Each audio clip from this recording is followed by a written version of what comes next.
All right, it's a beautiful day, and I really want to get back into this American Miscellany, this wonderful book published in 1865.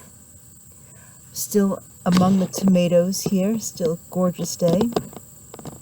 There's our book. I feel like I should say that I don't think this book is necessarily as scientific as it claims to be. You'll see it says it's a book of universal knowledge. It seems to be so far a lot of sermons, and I really want to say that I do not agree with most of the opinions in here. I mean, there's a lot of strong opinions, a lot of sermon opinions. So I just want it out there that, this is old. This is 160 years old, and a lot of these ideas are out of date. But still, it's an exciting book. All these random essays in completely random order. All right, we just finished essay number 12, which was about, travels in the Holy Land. Beautiful little dissertation, travels on the Holy Land.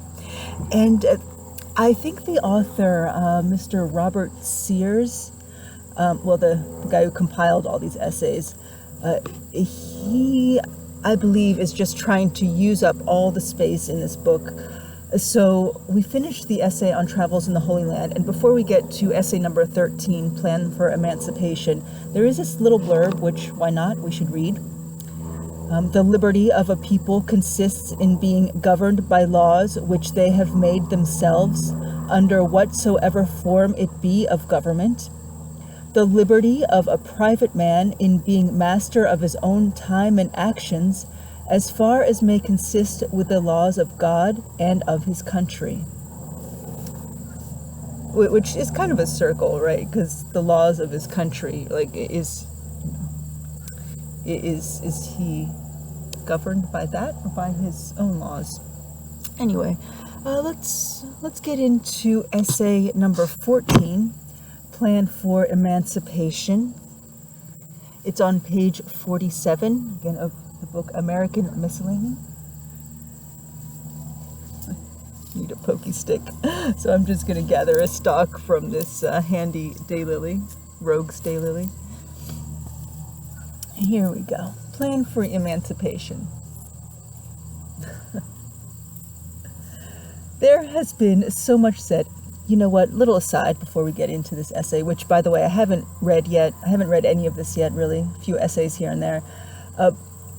I feel like I may agree with this particular essay, Plan for Emancipation, and I'm pretty excited to read it. Maybe we can even find a plan for our own emancipation. So even though I don't necessarily agree with a lot of these sermons in here, I feel like this might be a good one. I know I'm going to kick myself for making this statement later, but let's go ahead. Plan for Emancipation, at page 47, essay number 14.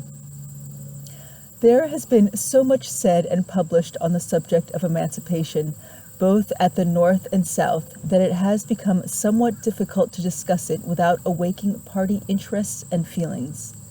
The best cause, as is well known, may be ruined by injudicious advocates.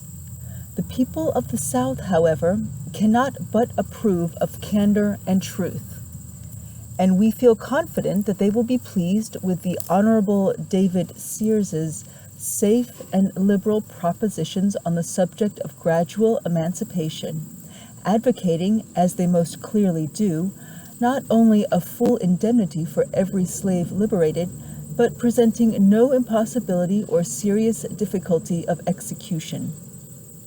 Before presenting our readers with the subject of Mr. Sears's Plan for Emancipation, we insert the following petition in its support, which, we understand, is now in circulation for signatures in this and several other of the states. By the way, we do remember, this book was compiled by Robert Sears, so we might conclude that he's related to the Honorable David Sears. All right, let's go ahead and get into his petition in support of this plan. Okay, to the Senate and House of Representatives of the United States of America. The petition of the undersigned citizens of blank respectfully asks that you will consider the expediency of endeavoring to effect such a change in the Constitution or laws as shall appropriate the public lands of the nation in aid of the extinction of slavery throughout the Union. See, this is good. This is stuff that we can all agree with. Also, the expediency of appointing commissioners, whose duty it shall be, under such conditions as Congress may determine, to purchase and emancipate slaves, being female children born prior to 1850, and also of making annual appropriations by law for the purpose, on a pledge of said public lands, with a declaratory act, that from and after 1850 there shall be no hereditary slavery, but that on and after that date, every child born within the United States of America, their jurisdiction and territories, shall be born free. And I wonder, although this book was published in 1865, I wonder how old this essay actually is. I wonder if it was actually written around 1850. In one of Mr. Sears's late communications on the subject of emancipation, when giving statistical facts in relation to it, he says, "The last census of the United States gave 420,000 as the number of female slaves under 10 years of age, and 390,000 as the number of female slaves between the ages of 10 and 20 years. The plan proposed contemplates the purchase of one or both of these classes at a price to be agreed on. It is estimated that at their present average value, they could be bought and emancipated at a cost much less than the expense of the last war of the nation with Great Britain, and for less than the probable cost of the present war on Mexico. In relation to the commissioners to be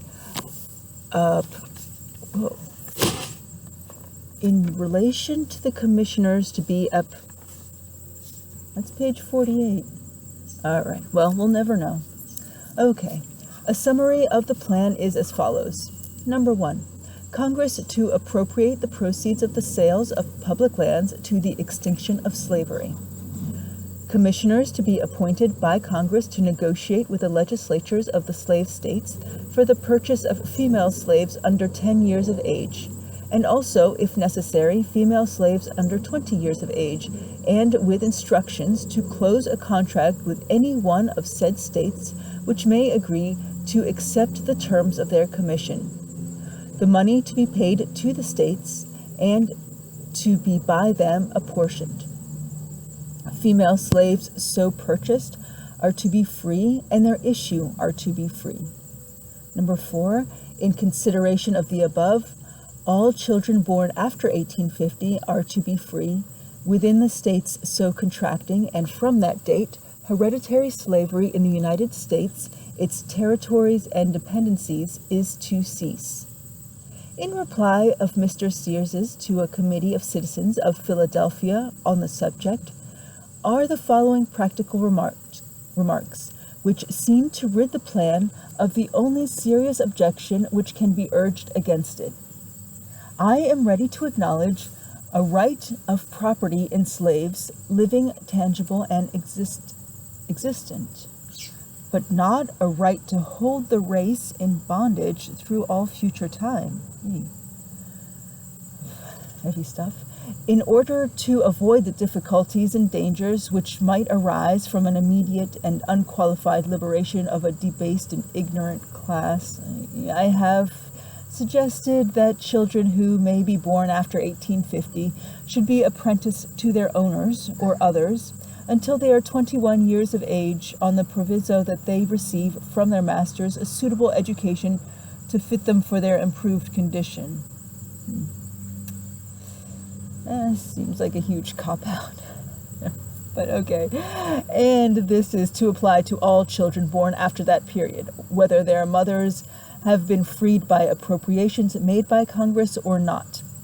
The process once begun, and the impediment to our being a powerful, a united, and a happy people is forever removed. The spirit of Mr. Sears's plan of emancipation is contained in the above summary. In our own judgment, we have arrived at a conjecture in which the wisdom of our greatest statesmen is required on this subject. The present scheme transfers the burden from the slaveholder to the nation. Thousands at the North will be found to aid in the accomplishment of a peaceful emancipation, even to the extreme of self-denial and sacrifice. Mr. S.'s plan has not been prepared under the influence of any sectional or party feeling. The warmest advocates of the present state of things must be satisfied of this after reading his excellent and judicious letters on the subject, as they show most conclusively that the evil can be gradually abolished without detriment to their rights or interests.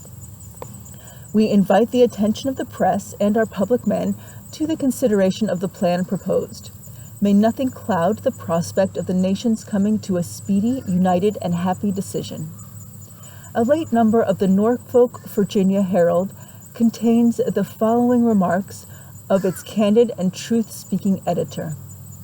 Let those who are lured by the prospect of gain, or who really believe that they can better their condition by emigrating to the new states, follow their bent and take their slaves along with them. The vacuum may cause a momentary weakness, but it will only be to recruit with twofold vigor. The place of every slave will in time be filled with hardy, industrious, tax-paying, musket-bearing freemen. Well. I wonder if that happened. Okay, sorry. The place of every slave will in time be filled with hardy, industrious, tax-paying, musket-bearing freemen of the right stuff to people of free state, which Virginia is destined to be one of these days, and the sooner, consistently with reason, the better, for her own good. All that tax-paying, musket-bearing, good stuff. This is cheering intelligence from such a quarter. The people of Western Virginia, whose prolific mountains and valleys encourage the growth of the spirit of freedom, have long wished to be rid of slavery. But the people of Southern Virginia, more unfortunate in location and association, have hitherto successfully repressed this Western sentiment. If, as would appear from this paragraph from the Norfolk Herald, the true character of slavery as a ruinous absorbent is beginning to be felt, there is indeed hope of Virginia. That it would be better for her if slavery were abolished in Virginia, there can be no reasonable doubt. Slavery is, and always has been, an incubus upon the prosperity of the state. Her originally rich soil has become barren and fruitless under the exhausting and improvident tillage of slave labor. The once prolific plantations are bankrupting their proprietors. To thousands, the unpleasant alternative is presented of abject poverty at home, or immigration to the new soil at the West. Large numbers have chosen the latter, and their places have been filled by farmers from the North. They, schooled in the science of agriculture and inured to toil, can, with free labor, restore what slavery has exhausted. Under their judicious application of this free labor, Virginia would soon be lifted from her present condition. And when this truth shall be felt and acted upon, the Herald's prediction will become a matter of history. With these and a multitude of similar facts before them, will not the intelligent and reflecting people of the slaveholding states take into candid and serious consideration the plan devised and recommended by Mr. Sears for the removal of the originating and operative causes which, as long as they continue to exist, cannot, according to the apprehensions of the wisest men who have lived in the southern states, fail of being deeply injurious to their present prosperity and happiness, and of being instrumental in placing invincible impediments in the way of their future advancement in science, literature, the arts, in wealth, and in everything else which can justly be deemed promotive of an increased degree of safety, comfort, civilization, and refinement? We more cheerfully make these reflections from the well-known fact that such illustrious men as Rufus King, while United States Senator, and more recently the distinguished Henry Clay, have boldly and honestly expressed similar sentiments. The terms proposed are liberal. Mr. S. remarks, "We would manage it, if possible, so as to gain the approbation of the most interested, and be prepared to meet them on terms of mutual concession for common preservation. Compensation must be made for every emancipated slave, and an obnoxious feature in the Constitution removed." Now, if our Southern friends would meet the demands of this proposal fairly, manfully, in due season, and in as kind a spirit as animates the author of the plan alluded to, the one great trust devolving on the men of the present generation in this country would be accomplished, and in ages to come their posterity would bless them. In order to present more clearly the views and sentiments of Mr. Sears in relation to his proposed plan for emancipation, we give the following extracts from his correspondence on the subject with the late ex-President John Quincy Adams. "We believe that the interest as well as the happiness of the whole Union requires the abolition of slavery. But in this belief we would be careful to let neither prejudice nor passion nor wrong govern us. We desire, therefore, that some proposal may be made to show to the intelligent and thinking part of the South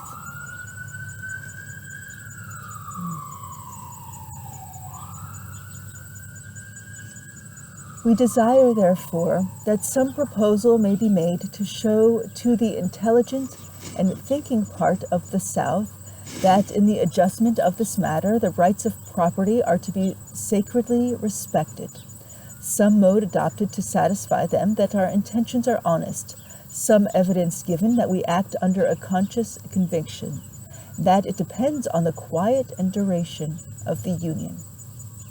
To avoid the inevitable result of an open outbreak, it is necessary that there should be a united action in the free states, with the adoption of some great principle which shall unite us all. In this view, the enclosed principles are framed. They are independent of party, and leave everyone free to act on all minor questions, being united only in this, that from and after 1850, every child born in the United States shall be born free. This great object we earnestly seek to obtain in a reasonable way, and upon principles of right and justice. We would manage it, if possible, so as to gain the approbation of those most interested, and be prepared to meet them on terms of mutual concession for the common preservation. A little repetitive here. Compensation must be made for every emancipated slave, and an obnoxious feature in the Constitution removed. Still not exactly sure what that means. Second time around, third time around, and an obnoxious feature in the Constitution removed. So which obnoxious feature is that? Not very clear. But it is not necessary in attempting this to touch the argument that a certain interpretation of that instrument would perpetuate slavery to all generations unborn, nor to show that by such an assumption of construction the state of Virginia and her southern neighbors, while the traffic is expressly forbidden elsewhere, are virtually made another Africa for the supply of slaves, and have a monopoly of the trade. Such irritating topics may be put at rest. It is best to appeal to the interest of the slaveholder to convince him. It is proposed that he should be paid for every slave that is emancipated, and that he shall have the labor during their lives of such as are not purchased. He is in fact deprived of nothing which has existence, or in which he can have property. No pecuniary sacrifice is exacted, the expense of the infancy of the children being paid by indenture with their mothers, who, being purchased and made free, may bind them to labor as we bind our apprentices. Convenient. And an honorable opportunity is thus offered to the slaveholder to test the honesty of his democratic principles and his regard for human rights without danger and without loss. The moral tone of the slave is raised by the brighter feature, and parent slaves are induced to behave well and to work hard, in the knowledge that their children will be free, all tending to the benefit of the owner. No proposition like the present has ever yet been made to the South, nor remuneration. Why is that hard today? No proposition like the present has ever yet been made to the South, nor remuneration in any shape offered.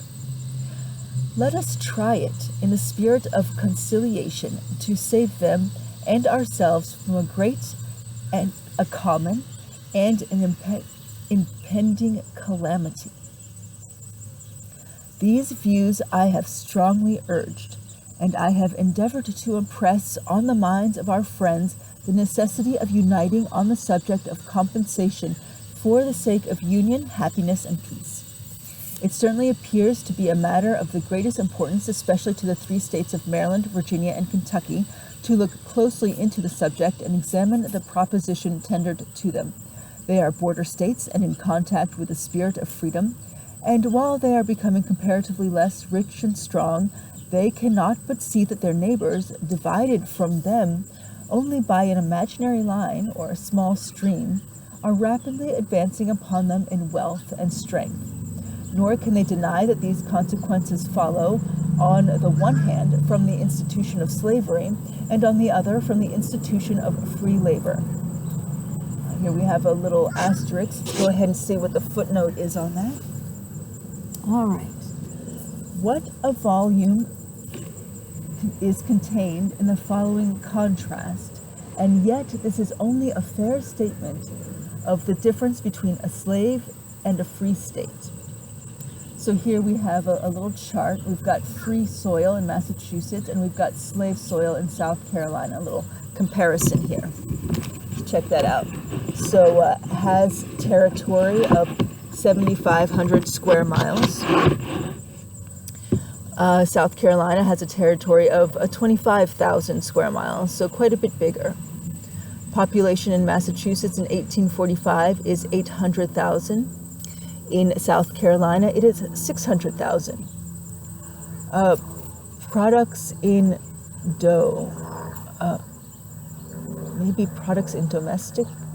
Well, we have a figure here of 124,735,264. And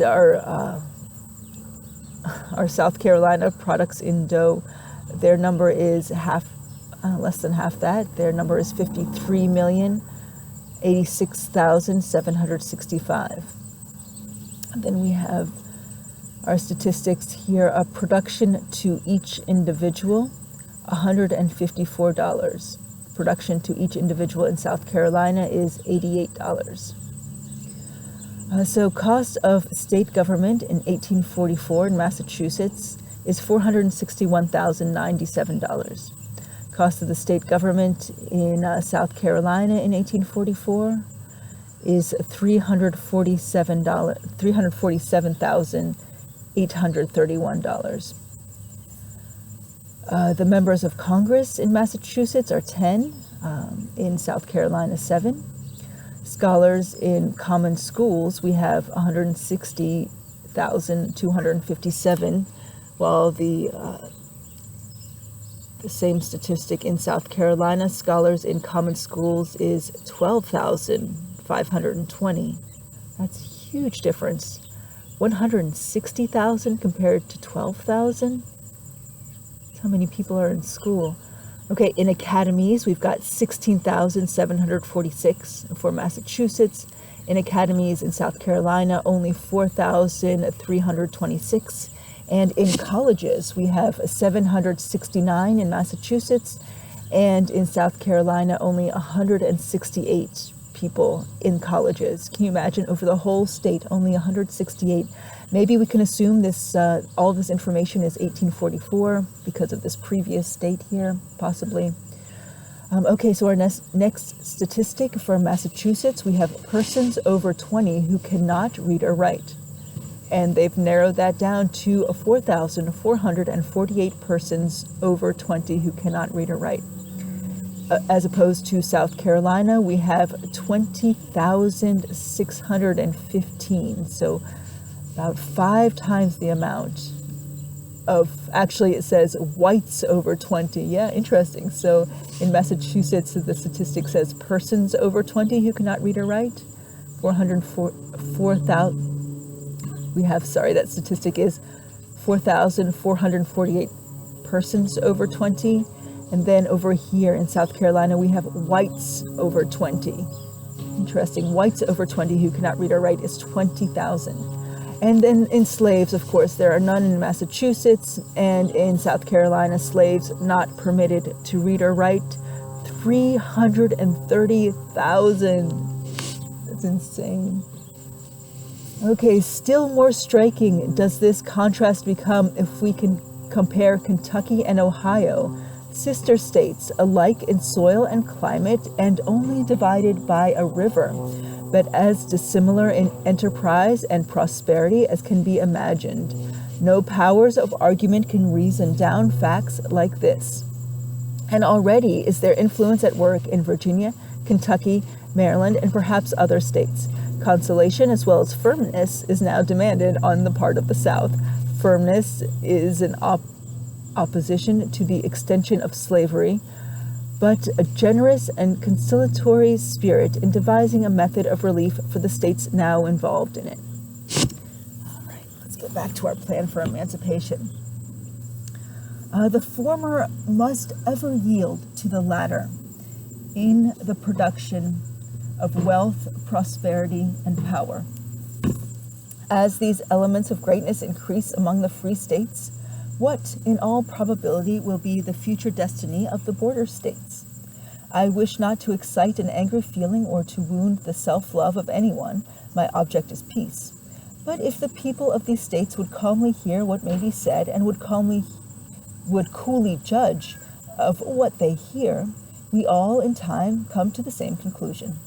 Suppose this conclusion arrived at, then Maryland, Virginia, and Kentucky would unite in applying to Congress for the very compromise which the petition offers. They would say, we have long borne the burden of slavery and now wish to get rid of it. We cannot do so without your assistance. We may, it is true, sell a part of our property in South Carolina and other states where the soil from its nature and the climate from its unhealthiness can only be inhabited by the African. But we have been at great expense in rearing the infant to the child and in feeding the old man in his age. You must, therefore, grant us something as an equivalent, and we will meet you in the spirit of compromise to root from our land an acknowledged evil. Put us, we pray you, in a position to reap the full advantages offered to us by heaven, in a healthy climate and a rich soil, and to this end purchase and make free the female infants of our slaves, and we will abolish hereditary slavery forever. Every child born after 1850 shall be born free. Nor is the supposition of such a union of opinion by any means chimerical. It is obvious for the interest of these three states to range themselves on the side of freedom, and if they should do so, the result is certain. As events ripen, it is evident that no time should be lost in devising some conciliatory measure of compromise. The great question of slavery, though in a modified form, has already been brought before Congress, never again to quit it until slavery ceases. The power and number of those who seek an extinction are daily on the increase, and the chances of compensation for slaves will yearly grow less. After 1850, in my opinion, none can be obtained. The matter must then assume a more serious aspect, and the border states will doubly suffer.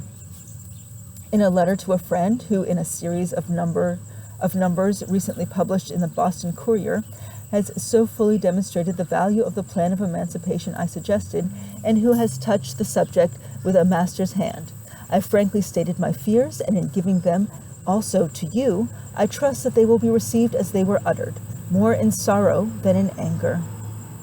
It seems to me that we are slowly but steadily advancing to that dreadful crisis which has so long been predicted. The events of the next 10 years will probably decide the question of the continuance of South Carolina and some other of the slave states as a part of the Confederacy, for by that time the North will demonstrate a determined force against slave dictation. The balance of powers under the compromise of the Constitution is gone. The Constitution itself is invaded and broken, and new elements are introduced into it, which are too inflammable in their nature not to consume it. All right, the balance of power under the compromise of the Constitution is gone. The Constitution itself is invaded and broken, and new elements are introduced into it, which are too inflammable in their nature not to consume it. The right of slave representation, originally limited in fact, if not by name, to 5 out of 13 states, is soon to be extended over conquered territories and foreign nations of more than half a continent. The indolent and ignorant slave men, without education or industry, is hereafter, by means of a 3/5 vote, to guide the destinies of this mighty empire. Had a firm resistance been shown to the admission of Texas, while demanding a slave representation, I do not say a slave population, that is another branch of the question, but a slave representation, there is little doubt that the war with Mexico would have been avoided. What is now to prevent a slave representation from being indefinitely extended? What to prevent the farmer and the mechanic of the North from being ruled and governed by the slaves of the South? Nothing but a stern and unbending will, followed by action, to maintain the principles of the Constitution. Mutual concession and compromise may do much, but can they be brought to bear, except under pressure of necessity and to save the Union? Events are tending to this issue, and sooner or later the struggle will come. It is impossible that 3/4 of the talent, the wealth, and the industry of the country can always quietly submit to have their petitions and counsels rejected, and their best interests, their own peculiar institutions, continually sacrificed at the will and pleasure of the feudal bondage power of slave men. We had better meet the evil, however great, or in whatever form it may approach us. I do not fear a dissolution of the Union. The worst that can happen is a temporary succession from the confederation of certain of the slave states, which may perhaps quit us for a time and attempt to form an independent government. Let them try the experiment. In 5 years from their separation, they would be completely at our mercy and petition for re-annexation on our own terms. They cannot exist without us, yet being with us, and of little comparative value in the statistics of power and the elements of greatness, they govern us at their own caprice. We are, in fact, in a false position.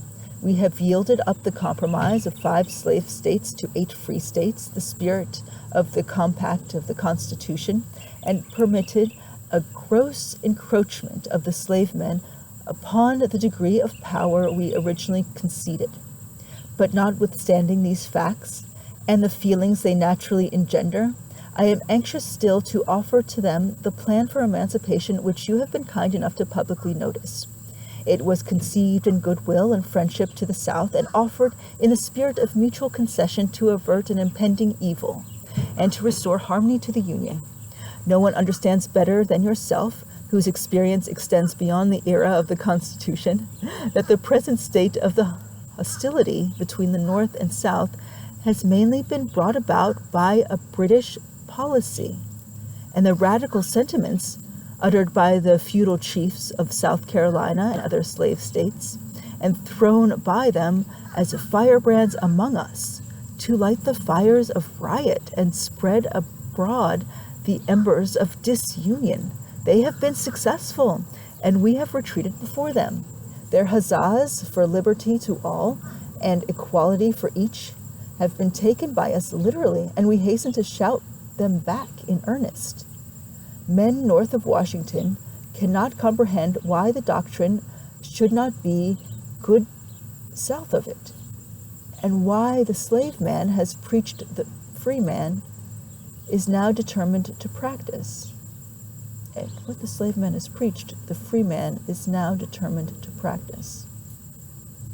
Had the educated and intelligent of the South, instead of rushing to their ruin in a vain struggle for personal power, been willing to have remained friends with the same class of the North, and jointly labored with them in the construction and maintenance of a government of laws founded upon reasonable and liberal principles, and unitedly opposed the intrigues and management of vicious and needy men, vicious and needy, who have nothing to lose and everything to gain, how much more happy would have been our country, how many bitter feelings would have been spared to her best and bravest. A little bit of Latin here that I'm sure I'm going to butcher. Quum Deus vult perdere, prius dementat.